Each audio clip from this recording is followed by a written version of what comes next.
प्रिय साथियों, सभी का प्यार भरा नमस्कार। मैं रामचंद्र आप लोगों की सेवा में पुनः उपस्थित।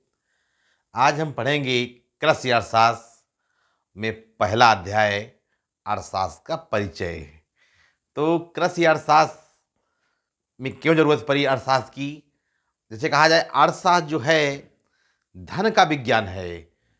कृषि में धन, विभिन्न आवश्यकताओं की पूर्ति के लिए धन की आवश्यकता पड़ती है। जैसे फसल की बुआई करनी है तो धन की जरूरत पड़ेगी, जैसे प्रमाणित बीज लेने हैं, कीटनाशक दवाएं लेनी है, सिंचाई करना है, विभिन्न कृषि यंत्र लेने हैं, तो इन सब के लिए काहे की जरूरत पड़ती है? धन की जरूरत पड़ती है। इसलिए जो है अर्थशास्त्र में धन संबंधी क्रियाओं का अध्ययन किया जाता है। तो पहले जान लेते हैं कि अर्थशास्त्र के परिचय, अर्थशास्त्र है क्या। तो अर्थशास्त्र जो है धन का विज्ञान है। अर्थशास्त्र धन का विज्ञान है, ये किसने कहा? एडम स्मिथ ने कहा। अर्थशास्त्र के लेखक कौटिल्य, चाणक्य और विष्णुगुप्त हैं। इन्हें तीन नामों से जाना जाता है। अर्थशास्त्र के विषय में देखा जाए तो अर्थशास्त्र की विषय सामग्री 5 हैं। अर्थशास्त्र जो है 5 पर टिकी हुई है: उपभोग, उत्पादन, वितरण, विनिमय और राजस्व। तो पहले हम जानेंगे, सबसे पहले हेडिंग डालेंगे अर्थशास्त्र का परिचय। तो कक्षा 12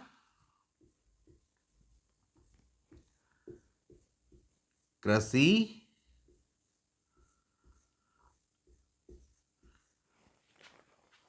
अर्थशास्त्र।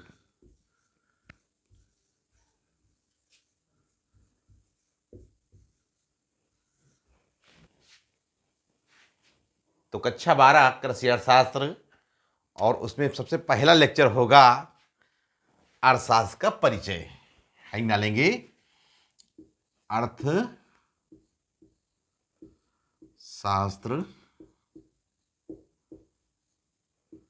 का परिचय।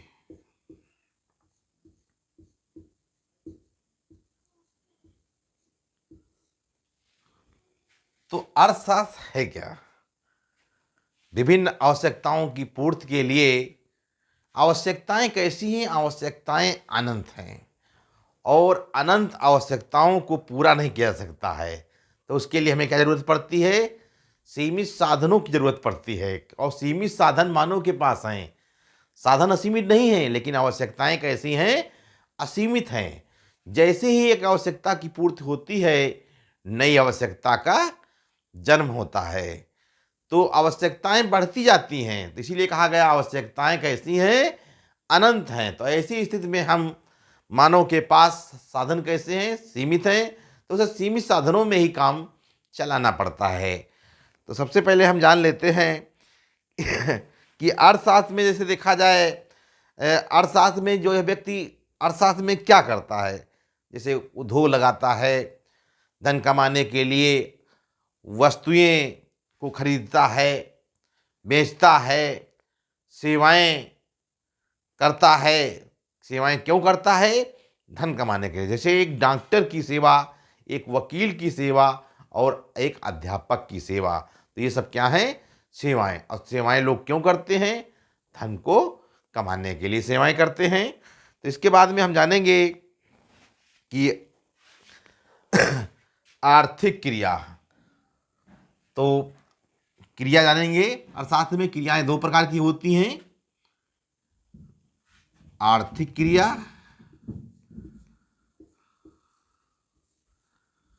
आर्थिक क्रिया। तो सबसे पहले आर्थिक क्रिया है। तो आर्थिक क्रिया क्या है? आर्थिक क्रिया वह क्रिया है कि कोई ऐसा कार्य करें जिसमें हमको धन की प्राप्ति हो। तो उसी क्रिया को क्या कहेंगे? आर्थिक क्रिया। जैसे मजदूर के द्वारा मजदूरी करना, एक डॉक्टर के द्वारा मरीज को देखना, अध्यापक के द्वारा अध्यापक का विद्यालय में पढ़ाना। तो ये कौन सी क्रिया होगी? आर्थिक क्रिया होगी। इसके बाद में फिर अगली हेडिंग डालेंगे अनार्थिक क्रिया। फिर दूसरी होती है अनार्थिक क्रिया। अनार्थिक क्रिया। तो अनार्थिक क्रिया क्या होती है? अनार्थिक क्रिया वह क्रिया होती है जिसमें लोग कार्य तो करते हैं लेकिन बदले में उन्हें धन की प्राप्ति नहीं होती है। जैसे एक गृहिणी के द्वारा गृह कार्य करना, एक माता के द्वारा अपने पुत्र को खिलाना, एक अध्यापक के द्वारा अपने बच्चे को पढ़ाना, तो ये कौन सी क्रिया होगी? अनार्थिक क्रिया होगी। तो दो क्रियाएं होती हैं, आर्थिक क्रिया और अनार्थिक क्रिया।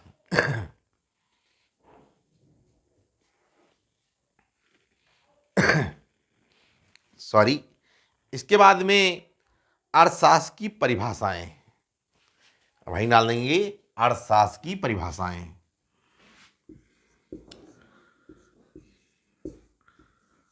अर्थशास्त्र की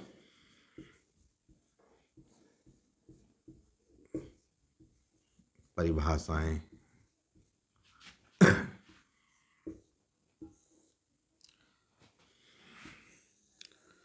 तो अर्थशास्त्र की परिभाषाएं, जैसे कि एडम स्मिथ ने बताया कि अर्थशास्त्र का धन का विज्ञान है। लिखेंगे नंबर 1 परिभाषा, एडम स्मिथ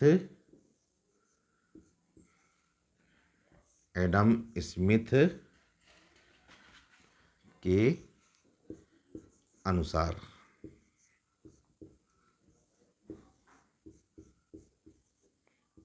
एडम स्मिथ के अनुसार। तो एडम स्मिथ ने क्या बताया कि अर्थशास्त्र जो है क्या है? धन का विज्ञान है। ये किसने बताया? एडम स्मिथ ने बताया। एडम स्मिथ को अर्थशास्त्र का जनक कहा जाता है। तो इन्होंने बताया कि अर्थशास्त्र जो है क्या है? धन का विज्ञान है। लिखेंगे अर्थशास्त्र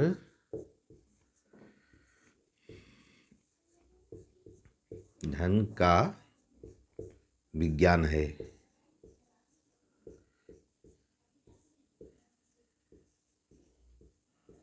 तो अर्थशास्त्र जो है क्या है प्रिय साथियों?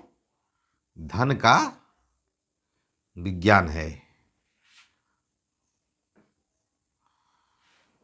तो अर्थशास्त्र क्या है?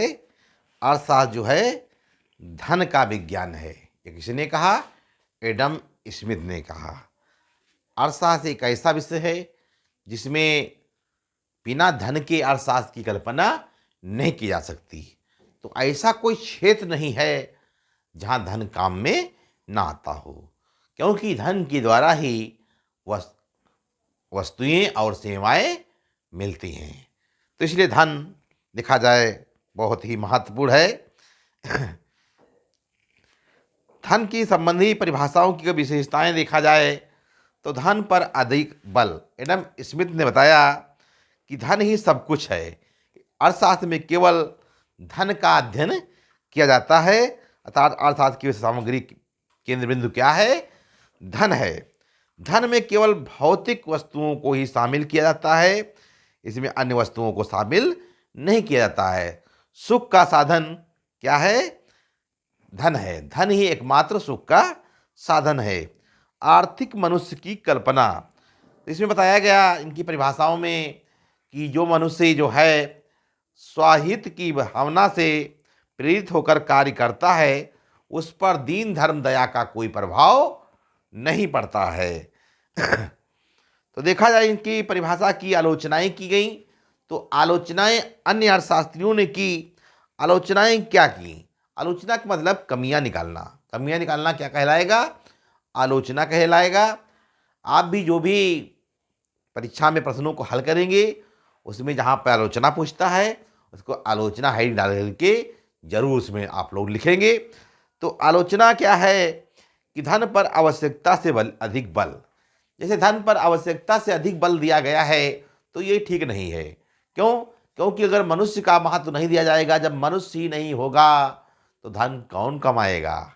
तो इसलिए जो है आवश्यकता से अधिक धन पर बल देना ठीक नहीं है। धन का संकुचित अर्थ, इनकी परिभाषा में बताया गया धन का अर्थ कैसा है, क्षेत्र एक संकुचित कर दिया है, जबकि ऐसा नहीं है।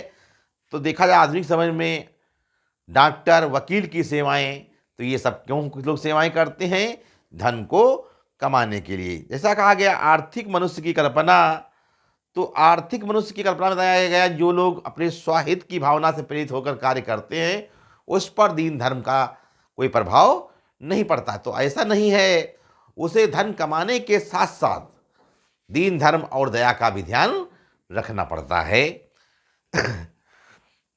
धन व सुख में सीधा संबंध नहीं है। बताया गया कि धन और सुख में सीधा संबंध नहीं है, क्योंकि धन के द्वारा सारा सुख नहीं मिल सकता।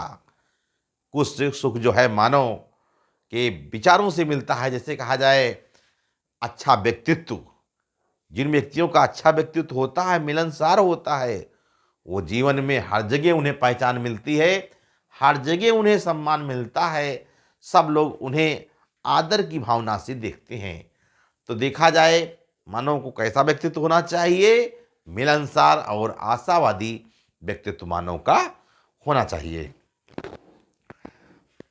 तो प्रिय साथियों, आज आप लोगों ने जाना कि कृषि अर्थशास्त्र में पहला लेक्चर कि अर्थशास्त्र का परिचय। अगले दिन हम पुनः चर्चा करेंगे। अगर आप लोगों को वीडियो अच्छी लग रही हो तो हमारे चैनल को सब्सक्राइब करें और लाइक करें, ताकि हम और भी बेहतरीन तरीके से आप लोगों को बढ़िया से बढ़िया बेहतरीन क्लास आप लोगों को उपलब्ध करा सकें। तो प्रिय साथियों, आज बस इतना ही। अगले दिन पुनः मिलेंगे। बहुत बहुत धन्यवाद।